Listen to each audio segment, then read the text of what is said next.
அம்பளி மாமா வியூவர்ஸ் எல்லாருக்கும் வணக்கம். தனக்கு 2 கண்ணு போனாலும் பரவாயில்ல, அடுத்தவனுக்கு ஒரு கண்ணாச்சும் போகணும் அப்படிங்கிற எண்ணம் நிறைய பேருக்கு உண்டு. அப்படிப்பட்ட ஒருத்தனை தான் நம்ம இந்த கதையில் சந்திக்க போகிறோம். கதையோட தலைப்பு மனித இயல்பு.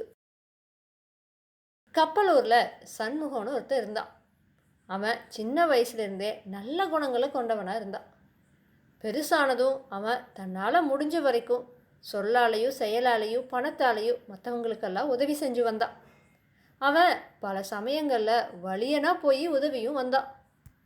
இதனால் எல்லாரும் அவன் உதவுறத பெருசாக மதிக்கலை. அவன்கிட்ட உதவி வாங்கிறது தம்மோட உரிமைன்னு நினச்சும் அவன் சரியான சமயத்தில் உதவாமல் இருந்தால் அவனை கடிஞ்சு கொள்ளவும் செஞ்சாங்க. இன்னும் சில பேர் மறைவில் நின்றுட்டு எப்படி பேசிக்குவாங்கன்னா, பாரு பரோபகாரி போகிறாரு, ஏதோ சின்ன சின்ன உதவிகளை செஞ்சுட்டு பேரும் புகழும் சம்பாதிக்க விரும்புகிறாரு, ஏழை எளியவங்களுக்கு பெரிய தொகையை கொடுத்து உதவலாமே, அவங்கிட்ட தான் பணம் ஏராளமாக இருக்குதே, ஏன் அள்ளி கொடுத்தா என்னவா அப்படின்னு சொன்னாங்க. இப்படி கேட்டதையெல்லாம் சண்முக தான் பொண்டாட்டிக்கிட்ட சொல்லி, என் நல்ல இயல்பை இங்கே யாருமே புரிஞ்சுக்கலையே, என்கிட்டேருந்து பணம் வாங்கினவங்க திருப்தி அடைகிறதே இல்லை, பணம் கொடுக்கலனா கோவப்படுறாங்க, என் உதவி தேவைப்பட்டவங்களோ என்னை பார்த்து பொறுமுறாங்க, அதனால் கொஞ்சம் காலத்துக்கு யாருக்குமே உதவி செய்யாமல் இருந்துட போகிறேன் அப்படின்னு சொன்னான். அதை கேட்டு அவனோட பொண்டாட்டி சிரிச்சுட்டு, அட உங்களால் மற்றவங்களுக்கெல்லாம் உதவாமல் இருக்கவே முடியாது, இது உங்களோட பிறவி குணம், நீங்கள் உதவி பண்ணுறதை நிறுத்தலான்னு முயற்சி பண்ணினீங்கன்னா உங்களோட மனசு தான் ரொம்ப வருத்தப்படும். இப்போ உங்களோட மனசு அலைப்பாயறதுனால நம்ம கோயில் குளம்னு எங்காச்சும் போயிட்டு வரலாம் அப்படின்னு சொன்னோம். அதை கேட்ட சண்முகமோ, கோயில்களுக்கு போயிட்டு வந்தால் மட்டும் மனசாந்தி ஏற்படுமா என்ன? எனக்கு என்னவோ அப்படி ஏற்படுங்கிற நம்பிக்கையெல்லாம் இல்லை. மனுஷங்களுக்கு சேவை புரியறது தான் மாதவனுக்கு சேவை செய்கிறது போலாகும் அப்படிங்கிறத நீ கேட்டதில்லையா அப்படின்னு கேட்டான்.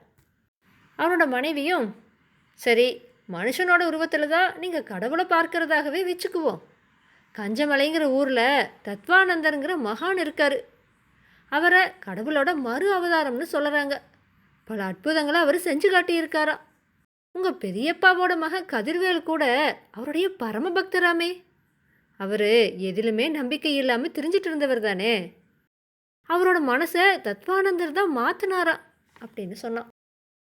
அதை கேட்டதோ சண்முகத்தோட மனசில் சலசலப்பு ஏற்பட்டுச்சு. கதிர்வேலை மாற்றி தம்மோட சீடராக்கி கொண்ட தத்வானந்தரை பார்க்கறது அப்படின்னு அவன் தீர்மானிச்சுக்கிட்டான்.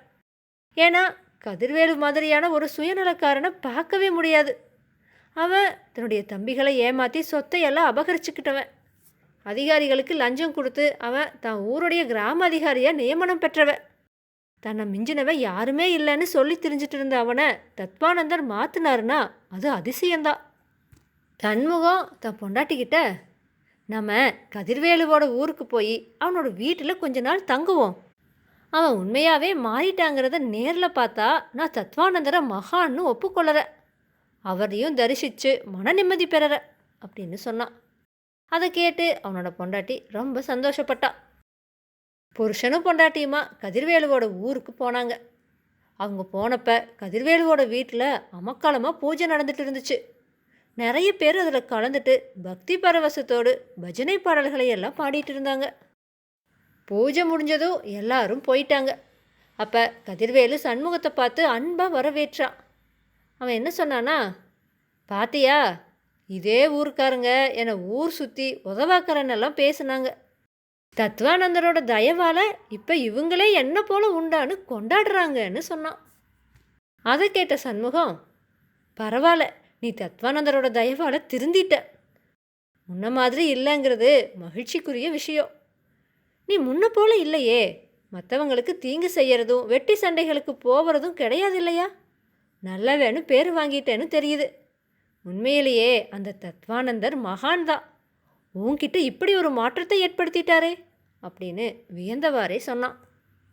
கதிர்வேல் அதுக்கு, இவங்க என்னவோ இப்படியெல்லாம் என்ன புகழறாங்க, ஆனால் இதே ஊரோட வீரப்பனோட மகனுக்கு அரசாங்க உத்தியோகம் கிடைக்கிறது மாதிரி இருந்தப்ப அதை கிடைக்க விடாமல் செஞ்சவன் நான்.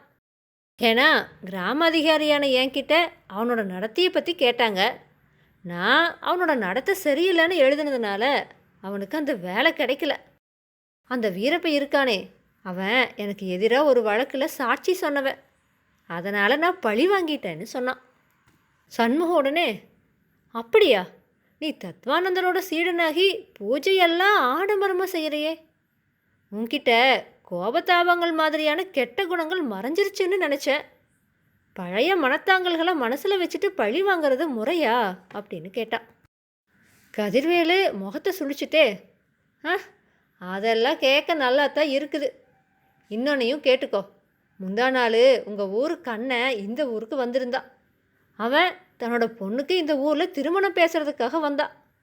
பிள்ளை வீட்டுக்காரங்க எனக்கு கண்ணனை முன்னாடியே தெரியுங்கிறது தெரிஞ்சுக்கிட்டு அவனுடைய குடும்பத்தை பற்றி என்கிட்ட கேட்டாங்க. யாரோ அவனோட என்னோட மகளை போலவே அழகாக இருக்கிறதா சொல்லியிருக்காங்க. இது எனக்கு கௌரவ குறைச்சல். நான் எங்கே, அந்த கண்ணன் எங்கே? அதனால் அந்த சம்மந்தம் கிடைக்காம செஞ்சிட்டேன். தத்வானந்தரோட தயவால் நேற்றுக்கு தான் என் மகளோட திருமணத்தை நிச்சயம் செஞ்சேன். அதுக்குத்தான் இந்த பூஜைன்னு சொன்னான். அதை கேட்ட சண்முகம், இப்படி ஒரு நல்ல காரியத்தை நடக்க விடாமல் செஞ்சியே, இதனால் உனக்கு என்ன லாபம் அப்படின்னு கேட்டான். கதிர்வேல் அதுக்கு, எனக்கு லாபம் இல்லாது போனாலும் கண்ணனுக்கு நஷ்டம்தானே, அதை பார்த்து எனக்கு அல்ப சந்தோஷம், அவ்வளவுதான்னு சொன்னான். சண்முகம் அதுக்கு, சரி, இப்படி உனக்கு நன்மை புரிஞ்ச அந்த தத்வானந்தரை கண்ணன் திட்டலையான்னு கேட்டான். கதிர்வேல் அதுக்கு, யாரை திட்டுனா எனக்கு என்ன, நான் நல்லா இருக்கணும். எனக்கு நன்மை புரிகிற வரைக்கும் தத்வானந்தர் எனக்கு கடவுளுக்கு சமானம். நான் என்னோட நன்மைக்காகத்தான் அவரோட சீடனான, மற்றவங்களுக்கு நன்மை செய்யணும் அப்படிங்கிற நோக்கத்தோடு இல்லைன்னு சொன்னான்.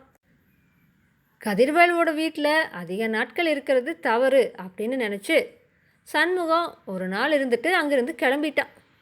அந்த ஒரு நாளில் கதிர்வேல் தன்னுடைய பெருமையைத்தான் சொல்லிகிட்டு இருந்தான்.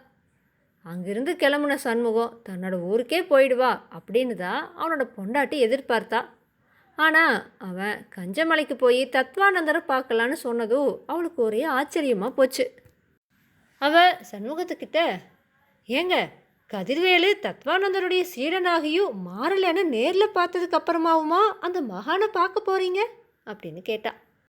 சண்முகம் அதுக்கு, கதிர்வேலு என்னதான் சுயநலக்காரனாக இருந்தாலும் அவன்கிட்ட ஏதோ ஒரு நம்பிக்கை இருக்கும்படி தத்வானந்தர் செஞ்சாரே, அந்த மாற்றத்தை அவங்கிட்ட ஏற்படுத்தின தத்வானந்தர் உண்மையிலேயே மகான்தான்.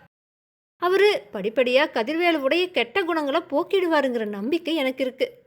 அதனால தான் அவரை பார்க்க போகிறேன்னு சொன்னான். அவனோட பொண்டாட்டி அதை கேட்டு ரொம்ப சந்தோஷப்பட்டான்.